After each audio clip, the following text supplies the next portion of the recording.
আজি আমি আহিছোঁ লগৰ এজনৰ ঘৰলৈ তাত দেখা পোৱা আহিছোঁ তেওঁলোকৰ এটা ষ্টুডিঅ' আছে তেওঁলোক ফুল টাইম সেই ষ্টুডিঅ'টোত টাইম দি থাকে আৰু তেওঁলোকে কি কৰি থাকে গোটেই দিনটোৰ বিষয়ে আজি চাব আহক আমি আপোনালোকক দেখাই আছোঁ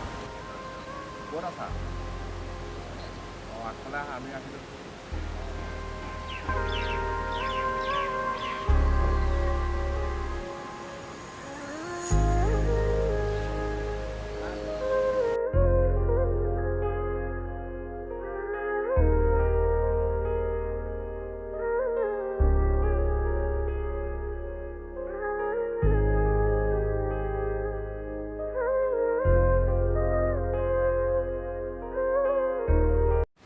আজি আমি যলৈ আহিছোঁ ষ্টুডিঅ'টোলৈ তাত চবকে মই চিনাকি কৰাই দিছোঁ নেত্ৰকুমাৰ শৰ্মা তুমি কি কৰা কৈ দিয়া মই গান গাওঁ আৰু গান আমাৰ ইয়াত তুষাৰ দাস বৰা তুমি কি কৰা মই মিক্স মাষ্টাৰিং আৰু মিউজিক ডাইৰেক্টৰ পবিত্ৰ বৰা তুমি কি কৰা মই মিউজিক গানখিনি কওঁ ধুনীয়াকৈ যোনখিনি মিউজিকৰ কাম হয় ঠিকে আছে লাগি থাকা ষ্টুডিঅ'টো বহুত ধুনীয়াকৈ বনাই থৈছা ন আৰু ইয়াত যোনখিনি তোমালোকৰ ছেটআপ আছে মানে কোনটো কিটো এতিয়া আমিতো একো আমাৰ বিষয়েতো এইটো গানৰ বিষয়ে নলেজে নাই এতিয়া কোৱা তুমি কোনটো কি হয় এইটো কি হয় প্ৰথম এইখন হৈছে কীবৰ্ড এইখন এনেই জেনেৰেল কীবৰ্ডখন দেখিছা এইখন বাহিৰত বাজে এইখন মিহি কীবৰ্ড এইখন কীবৰ্ড এইখন কীবৰ্ড কি হয় এইখন অকল লেপটপ বা ডেস্কটপৰ লগত মানে কানেক্ট কৰাৰ পিছত ছফ্টৱেৰতহে বাজে এইখন এনেই বাহিৰত তুমি ধৰি লওক যদি বজোৱা এইখন নাবাজে অকল ছফ্টৱেৰ বাজে লেপটপত আৰু বাকী এইখন হৈছে চাউণ্ড কাৰ্ড এইখন কি হয় সেই মাইকটো এইখন ইয়াত কানেক্ট কৰি থাকে আৰু এইখনৰ পৰা ফেণ্টম পাৱাৰ বুলি কয় আচলতে মাইকটো এইটো ডাঙৰ মাইকখিনিয়ে জানে ফেণ্টম পাৱাৰ হ'লে এই ইয়াত যেনিবা কোৱালিটিটো বুজি নহয় কোৱালিটিটো অলপ ভাল আহে ভইচটো মানে আৰু ক্লিয়াৰ আৰু নইজ ৰেটটো কম আহে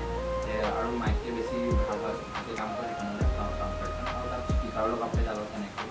তাৰপিছত এইটো লেপটপ ইয়াত আৰু ছফ্টৱেৰটো আছে FL Studio ক'লোৱে তাত আমি গোটেই কামখিনি কৰোঁ বাকী এইটো এটা USB কণ্ডেঞ্চাৰ মাইক এইটো একেই সেই মাইকটোৰ নিচিনা এইটো সেইটো অলপ বেছি ভাল আৰু সেইটোতে আমি লাইভৰ কাৰণে অলপ ইউজ কৰোঁ সেয়াই বস্তুখিনি আৰু বহুত বস্তু আছে কিনিবলৈ কিন্তু আমি এতিয়া আৰম্ভ কৰিছোঁ তেনেকৈ আৰম্ভ কৰিছোঁ হোম ষ্টুডিঅ' হিচাপে মানে আৰু দুটামান বস্তুতে আমাৰ হৈ যায় তেনেকৈ এতিয়া গান শুনিম আৰু এইখনো বজাই শুনাবা এইখনতো আজিলৈকে বজাই শুনাই একো গমেই নাপাওঁ ক'ত কি গান কেনেকৈ বাজে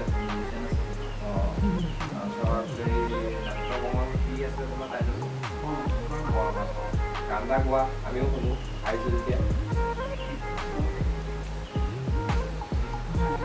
ঠিক আছে গান এটা শুনো আকৌ গান এটা গোৱা তোমালোকে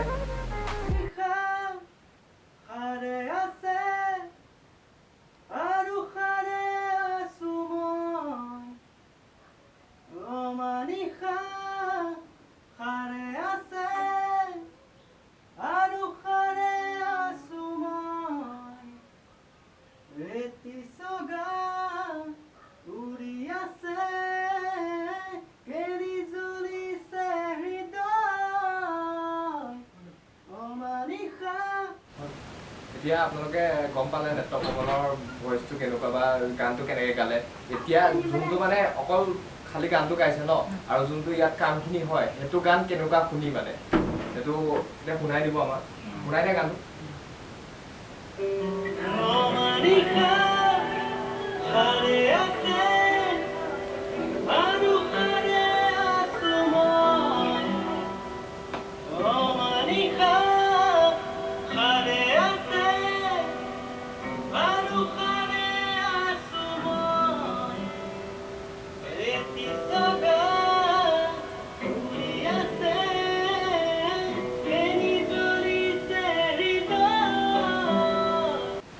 আমি গানটো শুনিলোঁ আৰু শুনাৰ পিছত যেতিয়া মানুহে কিছুমান মানুহতো এতিয়াতো গান গোৱা সপোন থাকে ন ঘৰতে মই ষ্টুডিঅ' এটা বনাই লওঁ বনাই পেলাই গান গাওঁ কিবা কৰোঁ ইটো কৰোঁ সিটো কৰোঁ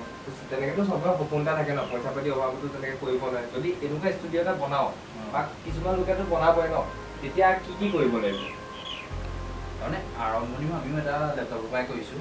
তাৰপিছত এতিয়াহে এইবোৰ বস্তুবোৰ লৈছোঁগৈ লাহে লাহে আমাৰ দুবছৰমান হৈছে কিন্তু ধৰি লওক আৰম্ভণিতে কি হয় আমি দেখিবলৈ পাওঁ বলিউড লেভেলত যদি আমি গান এটা বনো সেইটো ধৰি লওক কোটি টকীয়া ষ্টুডিঅ'ত গান এটা বনে কিন্তু আৰম্ভণি যদি কৰিব খোজে তেতিয়া আপোনাৰ তোমাৰ 30,000 লেপটপ এটা হ'লেও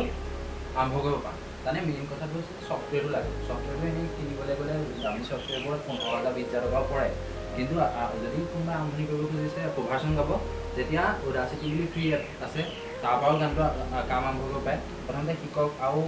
যদি মানে গুৰুত্ব থাকে লগন থাকে ন তেতিয়া বস্তুটো নিজে নিজে আহিব গতিকে প্ৰথম লেপটপটো গোটাব লাগে লেপটপটো হোৱাৰ পিছত অলপ কাম কৰাৰ পিছত কীবৰ্ড এখন লাগে বা কীবৰ্ডখন নহ'লেও যদি ছফ্টৱেৰটো পাই যায় তেতিয়া মাইক এটা লাগে USB মাইক দিব এতিয়া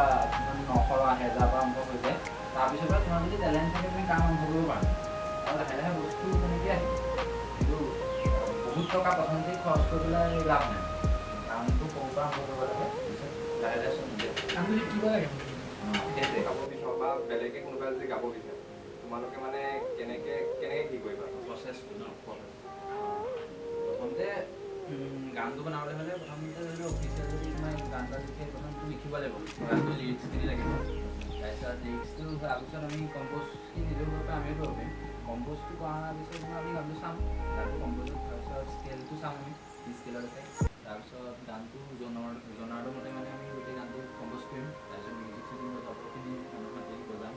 তাৰপিছত গোটেই গানটো ৰেডি হোৱাৰ পিছত আমি ভোকেলটো দিয়াম যোনে গাব সি গাব গানটো তাৰপিছত গোৱাৰ পিছত চব হোৱাৰ পিছত ফাইনেল মই মিক্স কৰিম গোটেই গানটো তাৰপিছত ভিডিঅ'গ্ৰাফি কৰি গানটো ৰিলিজ কৰিব পৰা খুব বেছি 15-20 দিনৰ প্ৰচেষ্টা 15-20 দিনৰ অফিচিয়েল গান এটা ওলাই যায় আৰু সেইটো ডিপেণ্ড কৰে যিমান ভাল ষ্টুডিঅ' হয় সিমান ভালেই বনে খালি সেইটো এতিয়া তোমালোকৰ কিবা নতুন প্ৰজেক্ট চজেক্ট ওলাইছে নেকি এতিয়া দুদিনমানৰ আগত ফেব্ৰুৱাৰীতে জেতুকা বুলি গান এটা দিলোঁ সেইটো চং এটা দিয়ে গাইছে প্ৰথমতে সেইটো শুনিব পাৰিব আচ্ছা এই ফেব্ৰুৱাৰী মানে দিছোঁ আৰু এতিয়া অলপ কৰি আছোঁ আৰু আকৌ বিহু পিছত মেঘালী বুলি ক'লে তোমালোকৰ এইটো ষ্টুডিঅ'টো ন যে বনোৱা কিমানেই হ'ল বনোৱা মানে ৰুমটো আছিলে আগৰ পৰা আছিলে তোমাৰ লাইব্ৰেৰী হিচাপে আমি লগৰ কিতাপ চিতাপ পঢ়োঁ তেনেকৈ আছিলে তাৰপিছত আমি মিউজিক কৰিছিলোঁ আকৌ কীবৰ্ড চিবৰ্ড বজাওঁ ডান্স চান্স তাৰপিছত বোলো আমি আৰম্ভ কৰি দিওঁ তেনেকুৱাতে এই কেইদিনমানৰ আগতে মানে সান্নিধ্যত চিনি পোৱাটো এতিয়া অসমত চবে সান্নিধ্যত ফেমাছতে আমি কথাটো গম পাইছোঁ যে গানটো বনোৱাটো ইমান সহজ তাৰপিছতহে আমি গম পাইছোঁ যে গানটো বনাব পাৰি মানে ঘৰৰ পৰাও বনাব পাৰি ঘৰৰ পৰাও গান এটা বনাব পাৰি ষ্টুডিঅ' নোযোৱাকৈ তাৰপিছত আমি আৰম্ভ কৰিছোঁ 2 বছৰ হৈছে বুলি কৈ 20ৰ লাষ্টফালে তো এতিয়া তোমালোকৰ লগত কথা পাতি ভাল লাগিলেতো এতিয়া আমিও যাওঁগৈ আৰু আকৌ সময়টো হৈ আহিলে তাৰপিছত আৰু আপোনালোকে অসম ডিছ ব্লগ চেনেলটো ছাবস্ক্ৰাইব কৰিব ধুনীয়া ধুনীয়া ব্লগ বনাই আমি এইকেইদিন চাই আছোঁ ইয়াৰ ব্লগবোৰ আৰু লাইক কৰিব কমেণ্ট কৰিব আৰু শ্বেয়াৰ কৰিব ভালে তো তোমালোকৰ ইউটিউব চেনেলটোৰ নাম হৈছে মেছআপ ভইচ ঠিক আছে গাইজ চাই থাকিব এনেকুৱা চেনেল এটা আছে মেছআপ ভইচ নামৰ আৰু তাত এওঁলোকৰ যোনখিনি চং সেই চংখিনি পাব গাইজ যদি ভিডিঅ'টো চাই ভাল লাগিলে লাইক কৰক শ্বেয়াৰ কৰক কমেণ্ট কৰক আৰু যদি মোৰ চেনেলটোলৈ নতুনকৈ আহিছে ছাবস্ক্ৰাইব কৰক আৰু আজিলৈ ইমানে